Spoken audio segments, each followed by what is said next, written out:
إن الحمد لله نحمده ونستعينه ونستغفره ونعوذ بالله من شرور أنفسنا ومن سيئات أعمالنا من يهده الله فلا مضل له ومن يضلله فلا هادي له أشهد أن لا إله إلا الله وأشهد أن محمدا عبده ورسوله أما بعد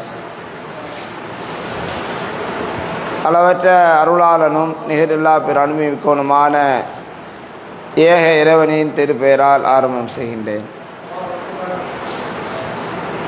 அன்பிற்குரிய அல்லாஹுவின் நல்லடியார்களே,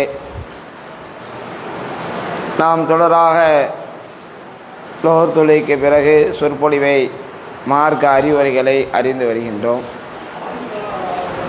அன்புக்குரிய அல்லாஹுவின் நல்லடியார்களே, நபிகளார் கூறிய ஓமைகள் என்ற தலைப்பிலே பல்வேறு செய்திகளை, நபிகளார் கூறிய ஓமைகளையும் அதற்கான விளக்கங்களையும் தொடர்ந்து அறிந்து வருகின்றோம்.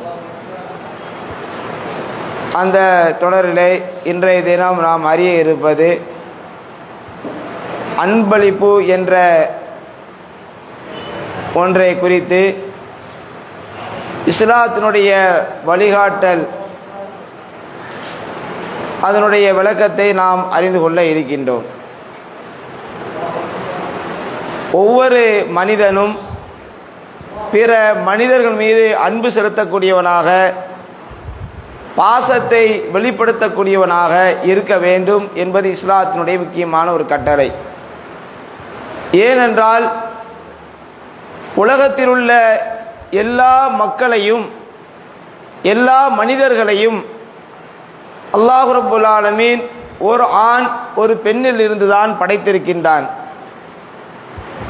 யா அய்யுஹன்னாஸ், மனிதர்களே, இன்னா ஹலக்னாக்கும் மின் தக்கரி வ உன்சா, உங்களை நாம் ஒரு ஆண் ஒரு பெண்ணில் இருந்து நாம் படைத்தோம் என்று அல்லாஹ் சொல்கின்றான். இப்போ எல்லா மனிதர்களுக்கும் தந்தையும் ஒருவர், தாயும் ஒருவர் தான். அப்ப எல்லா மனிதர்களும் அண்ணன் தம்பிகளாக, அக்கா தங்கைகளாக தன்னுடைய உறவை அமைத்துக் கொள்ளக்கூடியவராக இருக்க வேண்டும் என்பதற்காக இஸ்லாமிய மார்க்கத்தில் அல்லாஹ் ரப்புல் ஆலமீன் இப்படி நமக்கு ஒரு முக்கியமான ஒரு செய்தி அல்லாஹ் சொல்லி காட்டுகின்றான். அப்ப எல்லா மனிதர்களும் ஒரு ஆண் ஒரு பெண்ணில் இருந்து பிறந்த காரணத்தினால் தங்களுக்கு மத்தியில் அன்பை வெளிப்படுத்தக்கூடியவர்களாக இருக்க வேண்டும். அந்த அன்பை எவ்வாறெல்லாம் வெளிப்படுத்த வேண்டும் என்பதற்கு பல வழிமுறைகள் இஸ்லாத்திலே சொல்லப்பட்டிருக்கிறது. ஒருவர் இன்னொருவருக்கு சலாம் என்ற வாழ்த்து மொழியை சொல்வதன் மூலமாக அன்பை வெளிப்படுத்த வேண்டும். அவர் எந்த மனிதராக இருந்தாலும் சரி, இந்த சலாம் என்பது முஸ்லிம்களுக்கு மட்டும் உரியது கிடையாது. முஸ்லிம் அல்லாதவர்களுக்கும் கூட சலாம் சொல்லலாம். ஆனால் அந்த சலாத்தினுடைய அந்த பொருளை அவர்களுக்கு விலக்கி கொடுக்க வேண்டும். இன்னைக்கு சலாம் என்பது முஸ்லீம்களுக்கு மட்டும்தான் உரியது என்று நிறைய பேர் நினைக்கின்றார்கள். அப்படி கிடையாது.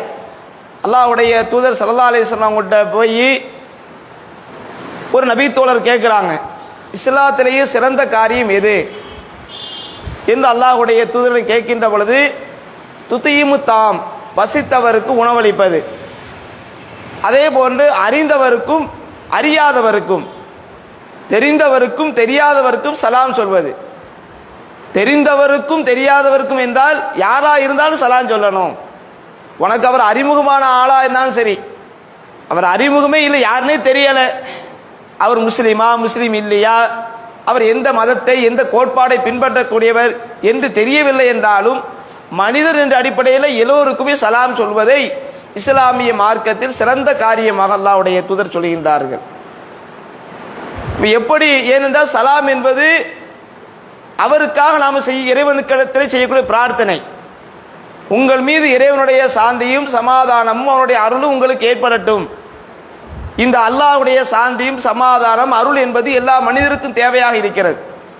அப்போ நாம அனைவருக்கும், முஸ்லீமா இருந்தாலும் சரி, முஸ்லீமாக இல்லாதவராக இருந்தாலும் சரி, அறிந்தவராக இருந்தாலும் சரி, அறிமுகம் இல்லாதவராக இருந்தாலும் சரி, எல்லோருக்குமே சலாம் சொல்ல வேண்டும். அது ஒரு அன்பை வெளிப்படுத்தக்கூடிய ஒரு காரியமாக இஸ்லாமிய மார்க்கத்திலே சொல்லப்பட்டிருக்கிறது. எந்த அளவுக்கு அல்லாஹ்வுடைய தூதர் சொல்கின்றார்கள் என்றால், ஒரு முஸ்லீம் இன்னொரு முஸ்லீமின் மீது அன்பு கொள்ளாத வரை அவர் சொர்க்கத்தில் நுழைய முடியாது என்று அல்லாஹ்வுடைய தூதர் சொல்றாங்க. அப்படி சொல்லிட்டு அடுத்து சொல்றாங்க, ஒரு முஸ்லீம் இன்னொரு முஸ்லீமின் மீது அன்பு கொள்ள வேண்டும் என்றால் அதற்கான வழிமுறை சலாம் சொல்வது. சலாம் சொல்கின்ற நேரத்தில் அவர்களுக்கு மத்தியில் அன்பு பாசம் என்பது ஏற்பட்டுவிடும். அது அவர்களுக்கு மத்தியிலே அன்பு பாசம் ஏற்படும் என்றால் அது அவர்களை சொர்க்கத்தில் கொண்டு சேர்த்துவிடும் என்று அல்லாஹ்வுடைய தூதர் சொல்றாங்க. எப்படி சலாம் சொல்வது அன்பை வெளிப்படுத்தக்கூடிய ஒரு காரியமாக இருக்கிறதோ, அதுபோன்று ஒரு முஸ்லிமை சந்திக்கக்கூடிய நேரத்தில் அல்லது ஒரு மனிதரை சந்திக்கக்கூடிய நேரத்தில் கைகளை குலுக்குவது, நல்லா இருக்கீங்களா சலாம் சொல்லிட்டு அவருடைய கைகளை குலுக்குவது முசாஃபஹா என்று சொல்வார்கள். இந்த முசாஃபஹா என்றால் ரெண்டு கையும் சேர்த்து வைக்கணும் அவசியம் கிடையாது. ஒரு கையை இன்னொரு மனிதனுடைய கையை பிடித்து நினைச்சது கை குலுக்குவது. இது ஒரு அன்பை வெளிப்படுத்தக்கூடிய ஒரு காரியம். இதுவும் இஸ்லாமிய மார்க்கத்திலே நமக்கு சொல்லி தரப்பட்டிருக்கின்றது. ஒருவர் நம்ம சந்திக்கிறோம், சலாம் சொல்லிட்டு கையை குலுக்கி அவரை நலம் விசாரிக்கணும். எப்படி இதுவெல்லாம் அன்பை வெளிப்படுத்தக்கூடிய காரியமாக இருக்கிறதோ, அதுபோல அன்பை பரிமாறிக்கொள்ளக்கூடிய இன்னொரு முக்கியமான ஒன்று தங்களுக்கு மத்தியிலே அன்பளிப்புகள், கிஃப்ட்னு சொல்லுவாங்கல்ல, ஹிபத்துன்னு அரபியில் சொல்லுவாங்க, அதை தங்களுக்கு மத்தியிலே பரிமாறிக்கொள்வது. இதை ரசூல் ஸல்லல்லாஹு அலைஹி வஸல்லம் வலியுறுத்தி சொல்றாங்க. எந்த அளவுக்குன்னா, நம்ம வீட்டில் உணவு சமைக்கிறோம், பிரியாணி போடுறோம், தேங்காய் சோறு ஆக்குறோம், இப்படி ஆக்கணும்னா அதே மாதிரி கறி வைக்கிறோம். அப்போ நம்ம அந்த கறி வைக்கின்ற பொழுது நாம் மட்டும் சாப்பிடணும் என்று இல்லாமல் நம்முடைய பக்கத்து வீட்டுக்கும் கொடுக்கணும், எடுத்த வீட்டுக்கு அடுத்த வீட்டுக்கு. இது என்றால் இது ஒரு அன்பை பரிமாறிக்கொள்ளக்கூடிய ஒரு காரியம்.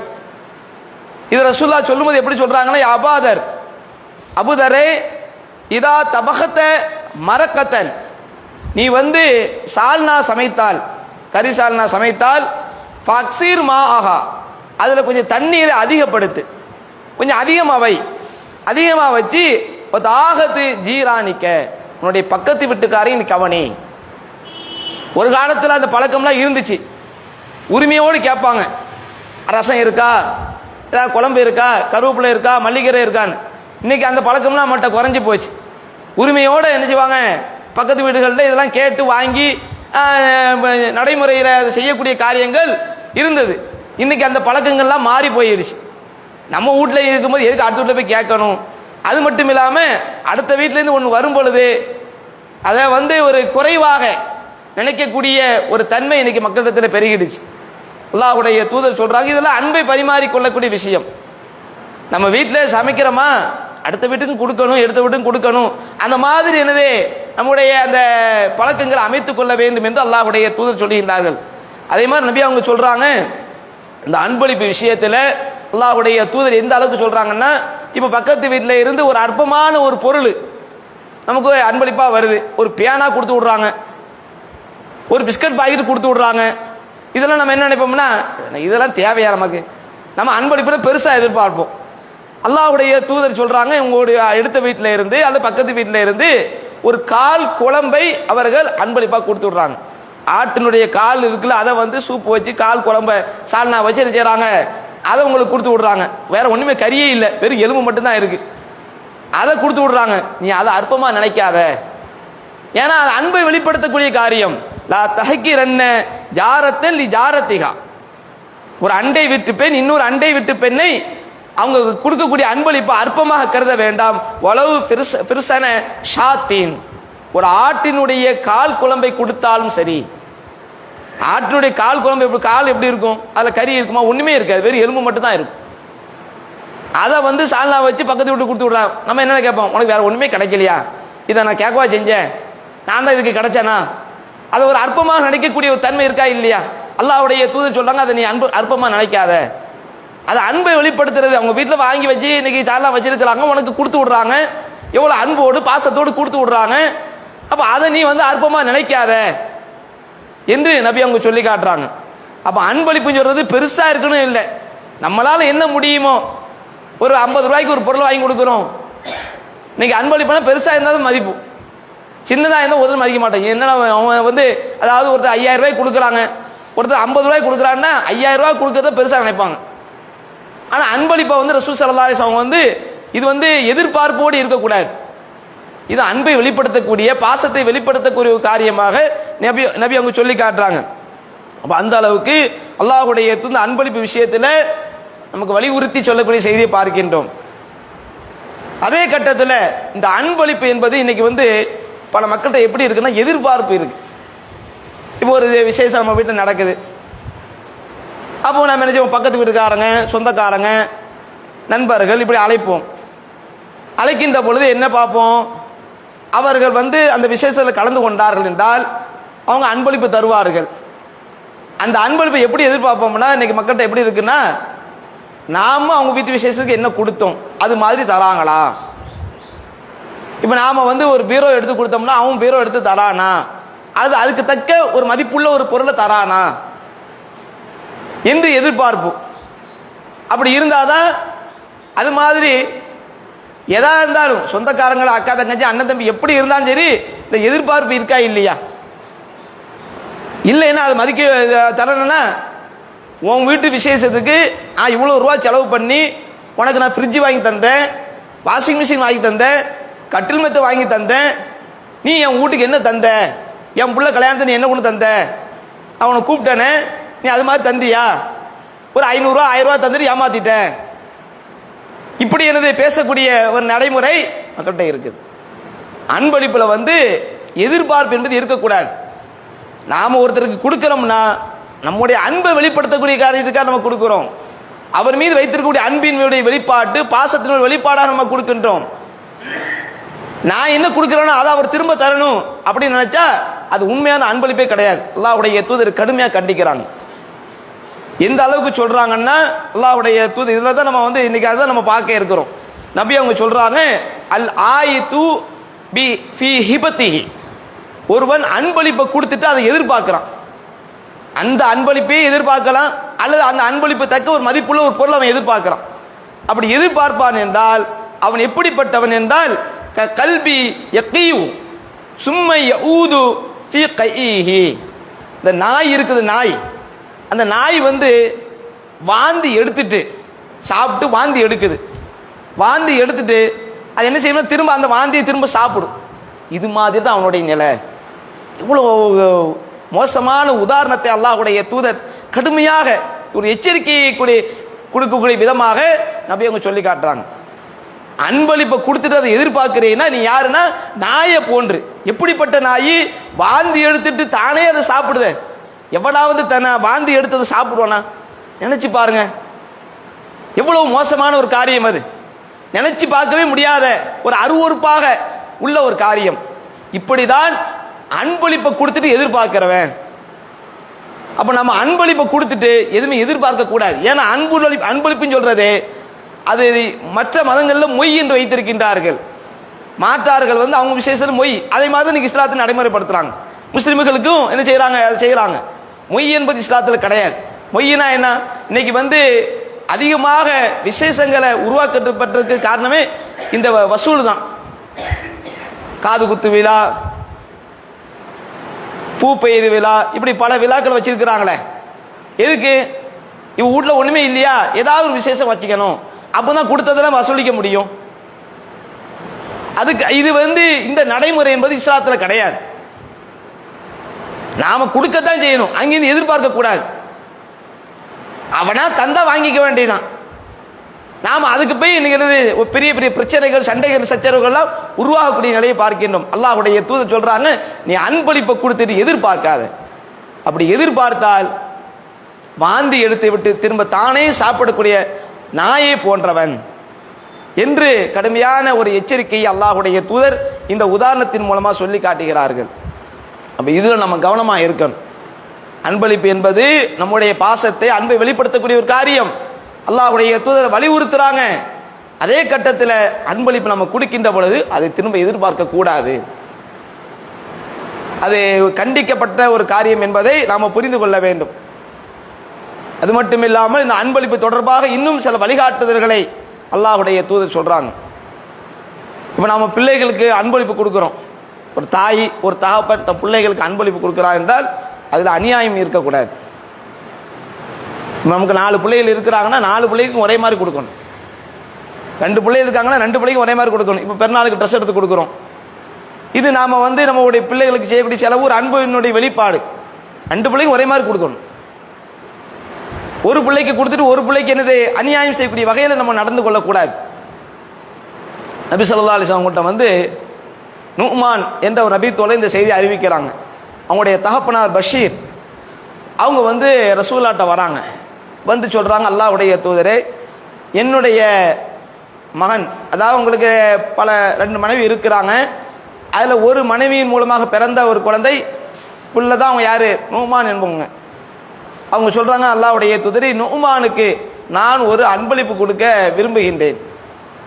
அன்பளிப்பை கொடுத்த ஒரு சொத்தோ ஏதோ என்ன அன்பளிப்பாக கொடுக்குறாங்க.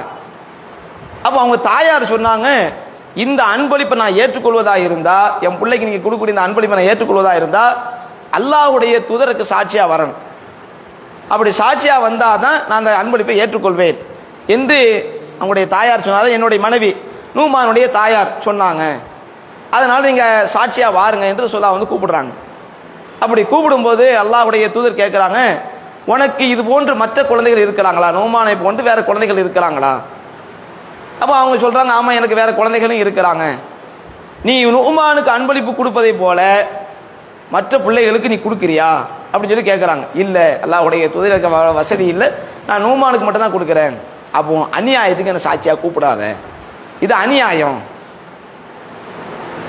இது எப்படி புரிந்து கொள்ளணும்னா, இப்போ நம்ம சொத்து வைத்திருக்கிறோம், சொத்து பிரிவினை இருக்குதே, இது ஒருவர் இறந்து போய் விடுகிறார், ஒரு தகப்பனார் இருக்கிறார், அவருக்கு 4 பிள்ளைகள் இருக்கு, அவர் இறந்து போய்விடுகிறார் என்றால் அந்த சொத்து 4 பிள்ளைக்கு தானா போயிடும்.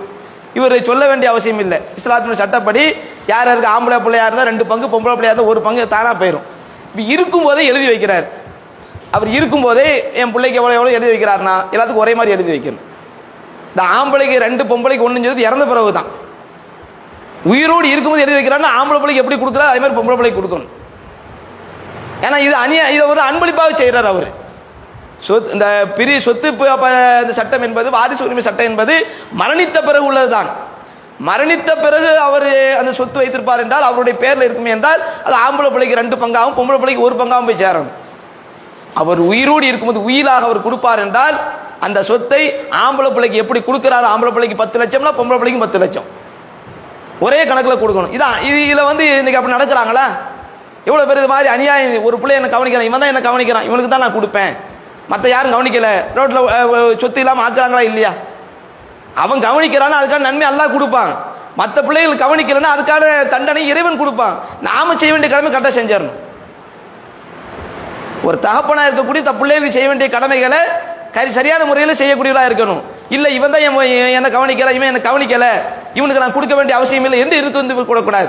ஏனென்றால் அல்லாஹ் எடுத்து அவர் குற்றவாளி ஆகி விடுவார். இல்லை என்றால் அவன் குற்றவாளி ஆகும். நாளை மறுமையில் அல்லாஹ் கேட்பான், தாப்பன் நீ கவனிச்சியா, உன் பிள்ளைய உன் தாயை நீ கவனிச்சியா?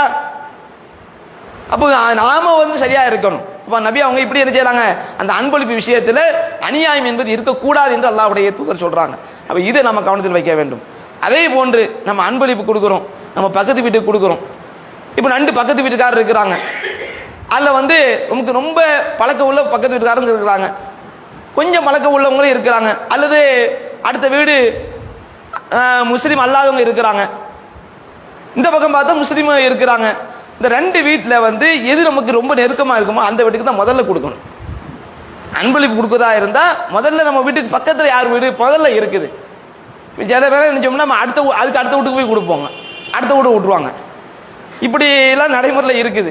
அப்போ இதையெல்லாம் நம்ம மாற்றிக்கிடணும். அன்பளிப்பு விஷயத்தை ரசூல் இப்படி வழிகாட்டுறாங்க. அன்னை ஆயிஷா கேட்குறாங்க, அல்லாஹ்வுடைய தூதரே, என் அண்டை வீட்டாருக்கு நான் அன்பளிப்பு கொடுப்பதா இருந்தால் முதல்ல யாருக்கு கொடுக்கணும்?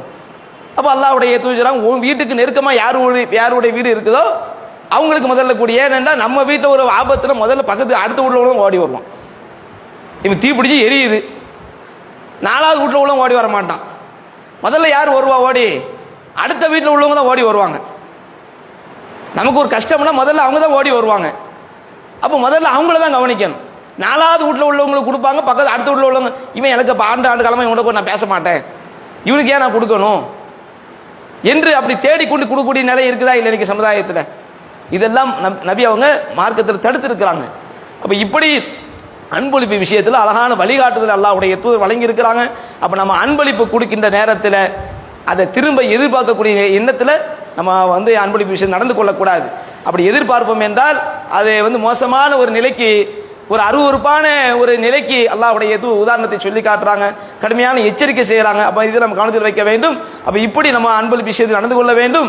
அதுபோன்று அன்பளிப்பு ஒருபோது லஞ்சமாகவும் மாறிவிடக்கூடாது. அன்பளிப்பு வேற, லஞ்சம் வேற. அன்பளிப்பு வேற, லஞ்சம் வேற. இன்னைக்கு நம்ம விவோ ஆஃபீஸுக்கு போகிறோம் அல்லது வேற ஏதாவது ஆஃபீஸுக்கு போகிறோம், ஒரு காரியம் ஆக வேண்டிய இருக்கு, அவனுக்கு நம்ம ரூபா கொடுக்குறோம், அது அன்பளிப்பு கிடையாது, அது லஞ்சம். அது என்னது? அவனுக்கு கொடுக்கக்கூடிய லஞ்சம். அது லஞ்சம் வேற, அன்பளிப்பு வேற. இப்போ நம்முடைய உரிமையை பெறணும், இது கொடுத்தா தான் நடக்கும்னா நம்ம கொடுத்துக்கலாம், மார்க்கத்தில் தப்பு கிடையாது. ஏன்னா நம்ம உரிமையை நம்ம பெற வேண்டியிருக்கு. அவனுக்கு அதை வாய்க்கு அதை வாக்கரிசி போட்டால் தான் காரியம் நடக்கும்னா வாக்கரிசி போட்டு தான் ஆகணும். இப்போ நம்ம வீட்டில் கரண்ட் இல்லை, வரான் பார்க்க வரான், அவனுக்கு 10 ரூபா 5 ரூபா கொடுக்கணும், கொடுக்கலன்னா அடுத்த ட்ரிப் வரமாட்டான். இது நம்ம காரியம் ஆகணும். அடுத்தவன் சொத்து ஆட்டையை போடுறது அன்பளிப்பு கொடுக்க, லஞ்சம் கொடுக்கக்கூடாது. அதான் மார்க்கத்தில் தடை. இந்த லஞ்சம் என்பது கூடாது. அதே கட்டத்தில் நம்ம உரிமை பெறுவதாக இருந்தால் அவசியம் கொடுக்க வேண்டிய ஒரு நிர்பந்தம் இருக்குது. அப்படின்னா கொடுத்துக்கலாம்.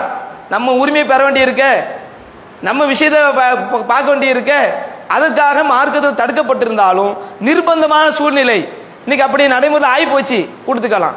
ஆனால் அடுத்தவர்களுடைய உரிமையை பறிப்பதற்காக லஞ்சம் அமைந்து விடக்கூடாது. அதையும் நம்ம கவனத்தில் வைக்க வேண்டும். அப்போ லஞ்சம் வேற, அன்பளிப்பு வேற, ரெண்டு நம்ம ஒன்றா ஆக்கிடக்கூடாது. இது அன்பளிப்பாக தராங்க. இப்போ பெண் வீட்டிலேருந்து என்ன செய்வாங்க, வாங்குவாங்க, நாங்களாம் கேட்கலாம், அவங்களா தராங்க, எதுக்கு தராங்க? அதான் லஞ்சம். ஏனென்றால் நீ கொடுக்காட்ட என்ன செய்வோம், நாளைக்கு குத்தி காட்டுவான். மாமியார் உட்காந்து மருமகிட்ட என்னத்தை கொண்டு வந்த, அந்த வீட்டில் பாரு அந்த மருமம் அவ்வளோகான கொண்டு வந்தா, இந்த மருமம் இவ்வளோகான கொண்டு வந்தா, உன் வீட்டிலேருந்து நீ என்னத்தை கொண்டு வந்த, குத்தி காட்டுறாங்களா இல்லையா? இது லஞ்சம், இது அன்பளிப்பு கிடையாது. கேட்டால் அவங்களா தராங்க, நாங்களா ஒன்றும் கேட்கல. அப்போ இப்படி நடைமுறையில் இருக்குது. அப்போ இதெல்லாம் மார்க்கத்தில் தடுக்கப்பட்ட ஒரு விஷயம். அப்போ இப்படி நாம் அன்பளிப்பு விஷயத்தில் நடந்து கொள்ள வேண்டும். அல்லாஹ்வுடைய தூதர் அன்பளிப்பை வலியுறுத்துறாங்க, ஆனால் திரும்ப எதிர்பார்ப்பு இருக்கக்கூடாது. எப்படி இந்த அன்பளிப்பு விஷயத்தில் மார்க்கத்தினுடைய வழிகாட்டல் இருக்கிறதோ அப்படி நம்முடைய செயல்களை அமைத்துக் கொள்ளக்கூடியவர்களாக, அதன் மூலமாக இந்த உலகத்திலும் மறுமையிலும் நன்மை பெறக்கூடிய மக்களாக அல்லாஹ் தஆலா உங்களையும் என்னையும் ஆக்கியார்கள் என்று கூறி என்னுடைய இந்த உரையை நிறைவு செய்து கொள்கின்றேன். வாஹிர் தாவானா அனில் ஹம்துலில்லாஹி ரப்பில் ஆலமீன். சுப்ஹானக வபிஹம்திக அஷ்ஹது அல்லா இலாஹா இல்லா அன்த அஸ்தக்ஃபிருக்க